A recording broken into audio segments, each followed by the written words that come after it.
Nduzi ndali ndi ku radio nawulira Babalanda ng'akoba ati nebuuguusa ku nsonga y'olukiiko lwali eganga batekoba nti bankobera n'akoba nti really yeye abantu abeegaana ndife tibatukobeire ku lukiiko luno aye nga tuli bantu bakulu banange bwe tunaalekera okukamaflaginga okupretendinga ne tubanga tutambulira mu same direction nga byetwogera bye tutamunkola nga byetwogera bye tutegeeza ife abakulembeze nifo tulina okugaidinga abantu betukulembera kyekyokukola aye bwe tunaasigala nga tukatambula n'eddembaliga kibiino nti Busoga tituli gyagitwala mu maiso. Ndiko bunayo nti Babalanda bunalonda mu kyalo kyange nali fano okumpalampa bano bati kizi tibukizi nigwe boogera ku yenka mu Busoga nigwe balina okwogerako lwaki owundi aida lwaki owundi Amerika imwe mwebuuze Babalanda bali mu kubira ki muntalo dda Busoga ndimu nze nwana omuntu ayi lwakubanga bali kwenda bakobe nife era ife oyo tatambula nife mu kiseera n'ekirala nenda okwebaza mukaire waife mu ngeri ey'endawulo Right Honorable Rebecca Alitwala Kadaga eyasobola okunkozesa mu mobilization ya Busoga era ekyansobozesa n'owekitiibwa President okumbona n'asobola okunkozesa mu mobilization eya Uganda yona. Weekend yali ku radio ngakatendesa abantu bakule mwene yali byogera yali bukungu nali Israel nakolo Israel ngire ntungamu ngachaza president yamukati president singa Kadaga tiyambona nandeta tiwandimbo ine mwene kyali yotona mukati yogera kino yabyogera mwene so ndikwenda kusaba modo video Babalanda ikaikana enta wadde okugula tweda disobola okubirala mu primaries byatibangawo twalondaga bulungi tunda mukwano olonda goyenda wegororereka aye ekyenamisaino nti okuva mu primaries candidate yaleeta Golola Moses Golola omuganda okusambasamba abantu ku line ekyali obuyende bakobera nti Golola nali kubeena abantu Golola akola obuyende tayogera Lusoga azira kika aye biro Babalanda yamuleeta kumuyamba mu primaries niyego yakozesa okukuba abantu yamala yavaawo okubala obululu babalira mu nyumba ye tikwe tukotaze buyende ebintu tubali tubisirikeku nga tuli kwenda kusikula kyalo aye kyakoze ekindi okulonda kuno kwa general elections kabiri yayongeramu kumigo yayongeraku amamundu n'ebintu ebi amulenga ngafuna baitu kuba government erikola ki government eriga. So it's very very unfortunate. Aye ndi kusubira nti wetunabatandise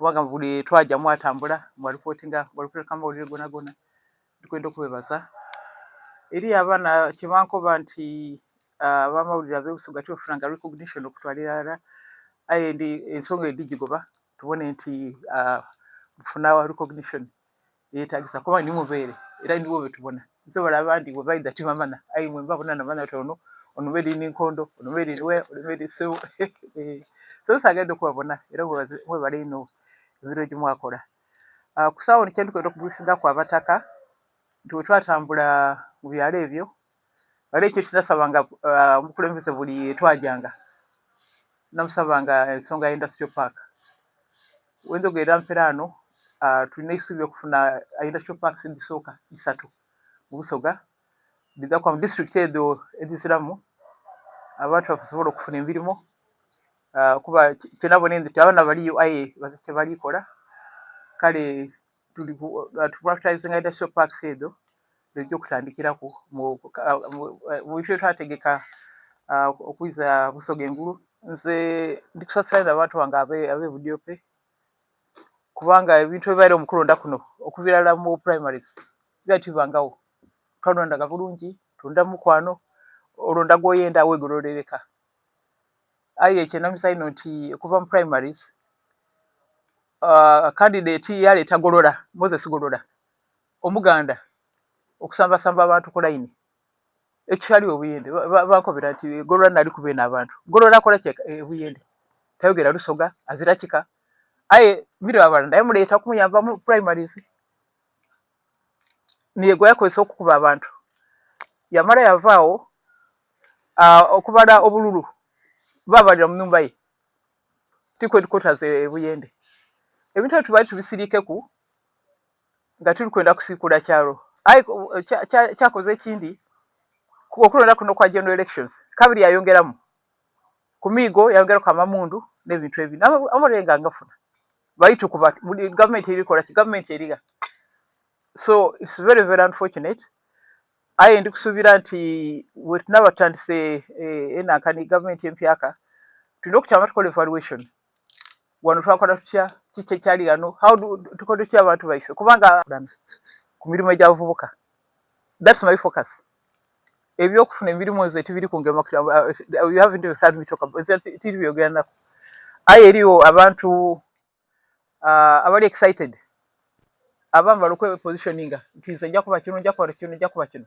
so alikuwa nainze basobole okuboneka babe ekyo aye nga I think that it is premature at this stage ekisooka tukali kulayira therefore we are not candidates for anything government ekali nekatambula so ekyo kiri kutambula kityo aye ekizu kyetulina nti eriyo abantu abakiza okozesebwa era bakakozesebwa duzi nali ndi ku radio nawulira Babalanda ng'akoba ati nebuuguusa ku nsonga y'olukiiko lwalyeganga batekoba nti bankobera n'akoba nti really yeye abantu abeegaana ndife tibatukobeire ku lukiiko luno aye nga tuli bantu bakulu banange bwe tunaalekera okukamaflaginga okupretendinga ne tubanga tutambulira mu same direction nga byetwogera bye tutamu nkola nga byetwogera bye tutegeeza ife abakulembeze nifo tulina okugaidinga abantu betukulembera kyekyokukola aye bwe tunaasigala nga tukatambula n'eddembaliga kibiino nti Busoga tituli gyagitwala mu maiso aye kambasomere baluwa todonga yawandiika yagiwateekaga January 5 nga address to meeting district and city chairpersons. I'm not one of them. Administrative assistant, administrative secretaries, that's not me. West Nile, Acholi, and Busoga. Oh, the valley Kogerako. Yeah, copy, second national vice chairperson, Obuchara. Copy, national vice chairperson, North.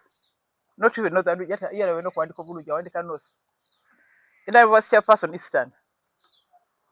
From Secretary General. Meeting of district leaders with the president, national chairman. Text. As we wind up mobilization, for the 25-26 general elections, president and another party national chairman will be meeting the following categories of leaders from the sub-region of West Nile, Acholi, and Busoga. They are A. NRM party leaders as follows. Akomukazi didn't kogera Luzungu.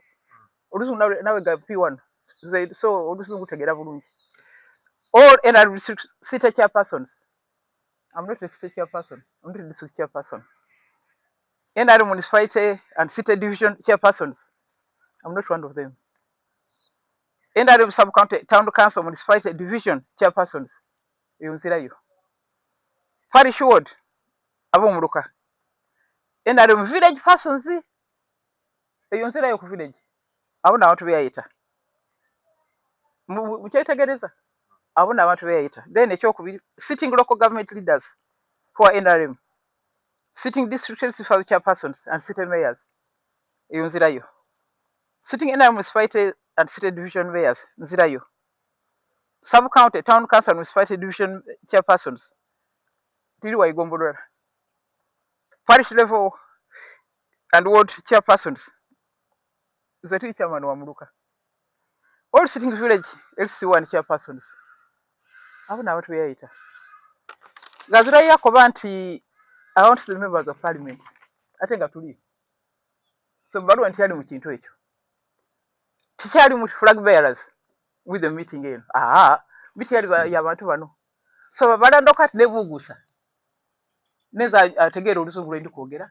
Enunde baluwa. Wabanga agizira gimusomere. I was not invited. I was not part of the invitees. So oyo twabirekawo. Ekyokubiri ndiko nayo nti Babalanda bunalonda mu kyalo kyange nali fano okumpalampa bano batikizi tubikizi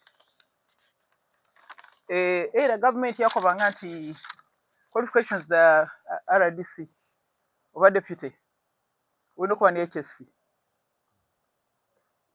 ekisera kyatuuka nakwa nti ayiwuliza mpereza amaina g'abasaadha lwaki twalayo kumwala nanoonya abaala mu kamuli omwo abasoma ku wakati ffe tuli bize tuli eno ive kyandwako Babalanda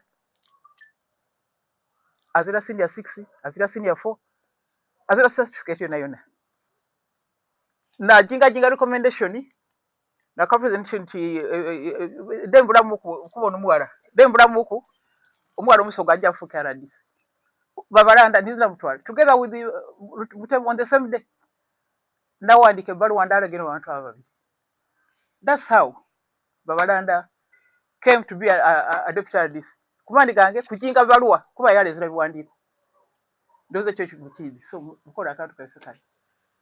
So bwakoba ati tendeza abantu. Nendeza mwene. Tenda atu abaveyo. Togere mu n'abasoga katonawo.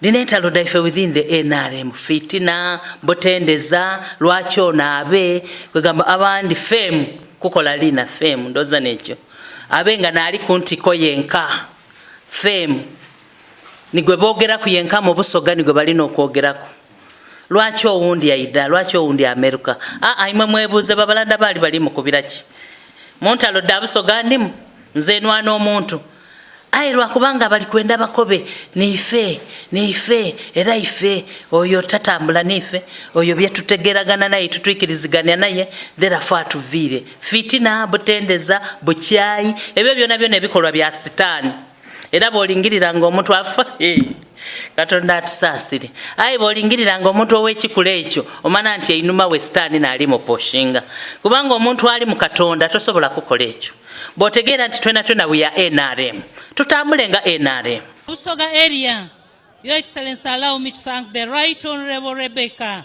Alitwala Kadaga, who trusted and engaged me in her political mobilization. Through political engagements and mobilization, I got a chance to meet with His Excellency, the President, who identified me from the many cadres because of my special appeal and commitment and the love I had for my country. Mukiseera n'ekirala nenda okwebaza mukaire waife mu ngeri ey'endawulo Right Honorable Rebecca Alitwala Kadaga eyasobola okunkozesa mu mobilization ya Busoga era ekyansobozesa n'owekitiibwa President okumbona n'asobola okunkozesa mu mobilization eya Uganda yona. He directed me to come up with a proposal to mobilize the lower earners under the umbrella of Busoga Rural Development Association. I was later appointed Deputy RDC Busia, where I served a very short time. Your Excellency, you remember it was only 2 years. And in 2015, the President put me in his mobilization office at Imbuya, the office of the NRM National Chairman, where I deputized Honorable Mole Kamukama, the former PPS, to His Excellency the President. Mbaire ndikwebaza mukaire wange Right Honorable Rebecca Alitwala eyasobola okumbonamu ekitone nankozesa ate oluvannyuma omukulembeze nambona n'asobola okuntuma emirimu egindi era n'aba mu office yeri political by then eyali ekulirwa omukyala gobeta Mole nawe Kamukama ate yamala n'aba PPS wa President. Weekend ya radio ngakatendesa abantu tenda abantu bakule mwene alivyogera yali bukungu nali Israel nakoro Israel ngire ntungamu ngachaza president yamukati president singa Kadaga tiyambona nandeta tiwandimbo ine mwene kyali ntona mukati yogera kino yabyogera mwene. So ndikwenda okusaba video Babalanda ikaikana enta okwigulawo tolidagisobola. Nekindi abantu ndoza bwobeera bino tukawo otasubira ogwera kuba omuntu oyo nga no speech zawandika dakora bamuwandikira buwandikire yasoma word for word era nga omusa mukibuzo tasobola kiramu oyo Babalanda era tubyogerako ebyo twali tubyogerako aye nga basitulire omutwe zona kambako bire mugimako. Alina omuntu abaira amuyamba ministry eyo okwandika speeches okola research ndi Faruku kirungi abarenga ministry ndi Faruku timire Faruku nabarenga ministry olwa capacity. So ndikwenda ekyo mukimane. Ekindi alina omuse gwa blackmail ekyo kyakifuna lwa ku blackmail nga sitambayo yam blackmail kusaba mutwano ministry ya gode omunivo gogo gwa kujja ko airport kuuba ngomuntu ali kutambula nokwira oja wasimba line ngomukolaize nebyo then kwa point ka bali defense la kindi kono omunivo gwakola okwaba opposition members yogwa RDC nole kaba ina rem waja walonda ba opposition waba muri bujja RDC ngole saba ifa ina rem echa akoze kyonka. What else has he done? Akoze ko rugudo akoze ko isomero akoze nothing in 5 years. So atukabiri cha tukoleire tukumwe base. So nawulira nze yentaali kuba nalinzirawo nti eriyo n'abaaja okwebaza tidi waye baaja kwebaza mbo baaja beebaza kubanga babisemu owundi yaja ni ku radio nawulira swengere yakoba ati nze Babalanda nakobye era nze banaabasoga bali kutwala obuwanguzi bwange munambe nsobola okurecovering my victory Babalanda akobye mbo Babalanda president yakobye Babalanda akobye nga swengere aye nga ba NRM nabamukobye jjo yogera oti not ku radio kusiga buchayi kunchayisa basoga. That is evil. Era abantu imwe abasoga mweyireku abali einuma okozesa bebali kozesa nendo bategeeza nze mbakobeire ate mutaloza muti bana abantu abali kulwanisa obusoga oba bali walaino bali within us bali mu busoga mwene muno ate n'abantu abamanibwa n'abantu abavayo ne bakolera NRM n'abantu abavayo ne ba benefitinga mu NRM. Bible yekobetia obona obutamanya ukondo kusoma katono zerano bwaba ronda abantu oba opposition oba wa NRM obutuka parliament mbakachiko kalala era ndikwenda bakobera nti mu parliament eri opposition ayambye busoga Dr. Batuwa abali chairman wa kachiko ka health yalwanira Jinja Referral Hospital eja opposition boka but as an opposition member that's what he has done kuta government kuninga mtu erwadiro mtu aja kufulo erwadiro mtu erwadiro murongo serwadiro. So what's the problem with that? Ate verano omuntu ngo bukulembese ngoyo ona yetanga bayina ali wako tese bya busoga iwe kaluyo taida wali NUP oyo sokubagana nga kaluyo naido kugera ensonga yimwe kufulo naido okutaga government kuninga ensonga ekolebwa ayise ebya political parties engere yembirira koba nti oyina remba litambulira mu benza alikuja Kampala of this alitambulira ku PPP alikuja Kampala when you feel that okuswago ndi alikuja Kampala tweta tuja kumuli mu mulala. So what is the problem? Is as a country twayikiriza multi party mu referendum ya 2005 twaka tuze bibina abantu baje benda boyitamu ujye okole emirimu ze aba oli opposition guy supporting the programs za NRM. What's the problem? So nabeta okuba kwatu bantu sangaro kuba bona twidano kogera ku nsonga za busoga twidao tumange emirimu gya busoga. So mwikirize tukolera alala ebyo bina twekembera ngaluyi aye development ya busoga twiza kugikolera ngalala era bakikiriza. For me I think it is selfish. Ate abepanka galiwo mukweko babali nankani ono second national vice chairperson yala wagira Katuntu msana mukuru yaje bugweri yakwati ono nikwe mbaire ayenga sadala aliwo wa NRM ayenga no second national vice chairman wa NRM natu kwandika katuntu our opposition ntigwe babalonde musana mukulu yaje kigulu yalaga badoji ayenga Simeon aliwo so abantu aleke over double standards mpano mu government Robert Mao wa kibina wa DP Minister of Justice mu Uganda mukulembeze wa kibina president ko the president general wa kibina ali mu NRM government beti among to wa UPC tabaranga kuna yona beti amanga para la UPC uberera Minister wa agenda azirayo beti kamye yali IGG tuwa kodi wachetachi akabina ke kale Federal Alliance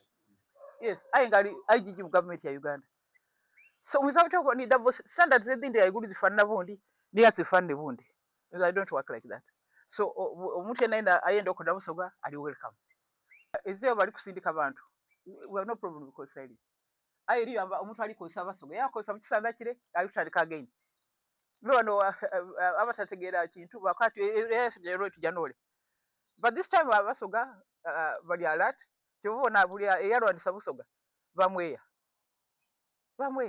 abasoga bene zikirondera kigulu kirondera bugiri kirondera abasoga ndi wakati mugorore timugasa busoga so abantu bazikebenda sidinga bakuba ku bantu baife emigo baba kuba jambia nabasubizo baletera obutambi wano nga musoke yesimbye ni Babalanda ageme jambia ajiwanike alija kutema omulonzi bana bine bifananye bigemye nako biriza amaziga emotoka ya musoke Katonda yatuyamba twagigema mama okujja okugibikula ngeidwire jambia eidwire emigo buli kisi nebiso ndoza nga iwo omusembero okumpi aidako kuba ekiso wano akwite nebyo byali motoka ya musoka alivuganya ni Babalanda muri kubona obukyayo obwo politics aleso obukyayi mu bantu alese ndawukana mu bantu aleso okwitingana mu bantu tedi busoga weri kujja era ndikusaba intervention ya Katonda aida yambe busoga kwita abantu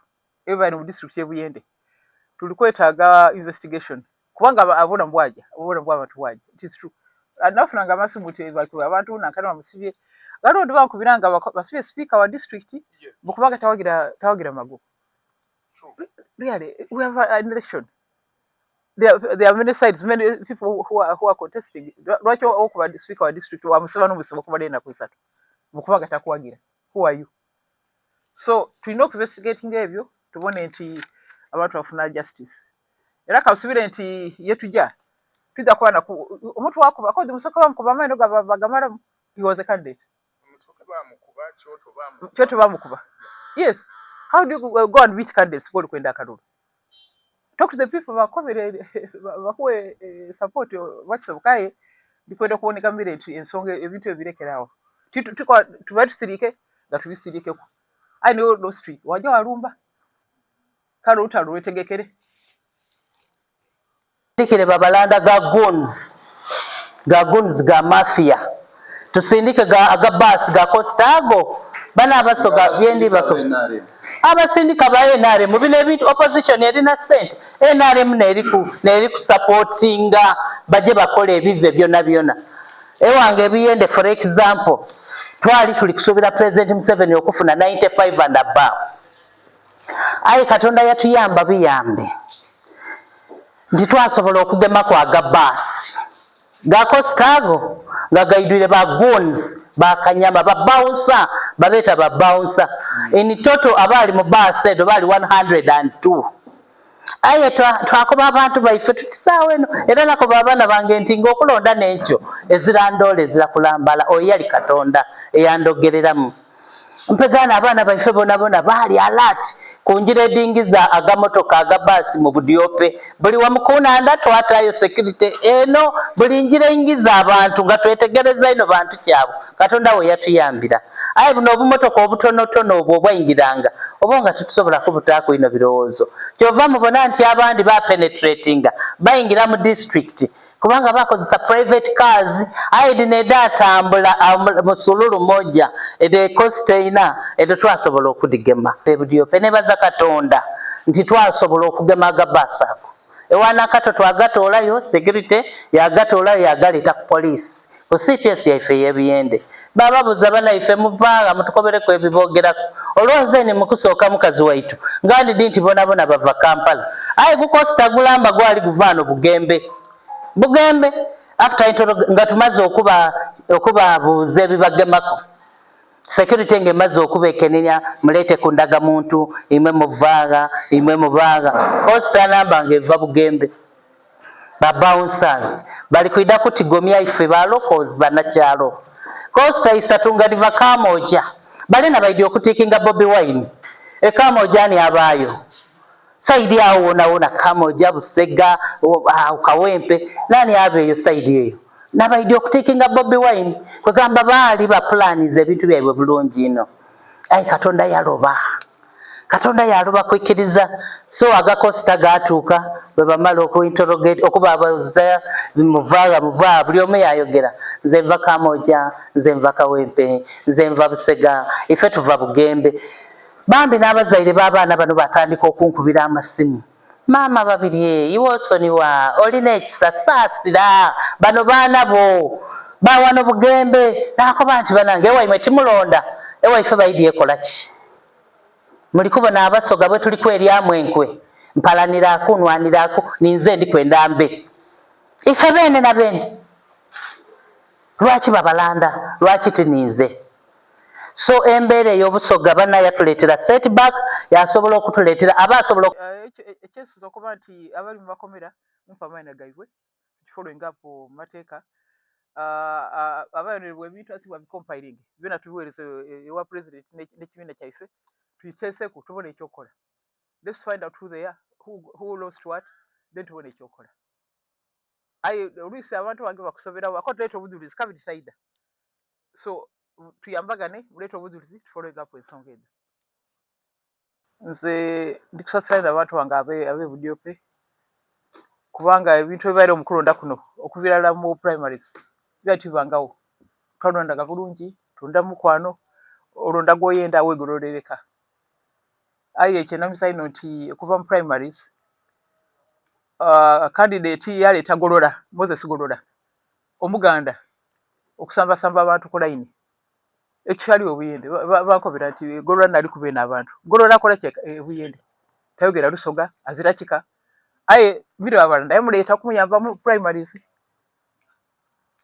niyego yakozesa okukuba abantu yamala yavaawo okubala obululu babalira mu nyumba ye tikwe tukotaze ebuyende ebintu tubali tubisirikeku nga tuli kwenda kusiikula kyalo aye kyakoze ekindi okulonda kuno kwa general elections kabiri yayongeramu kumigo yayongeraku amamundu n'ebintu ebi amulenga ngafuna baitu kuba government erikola government eriga so it's very unfortunate aye ndikusuubira nti wetunabatandise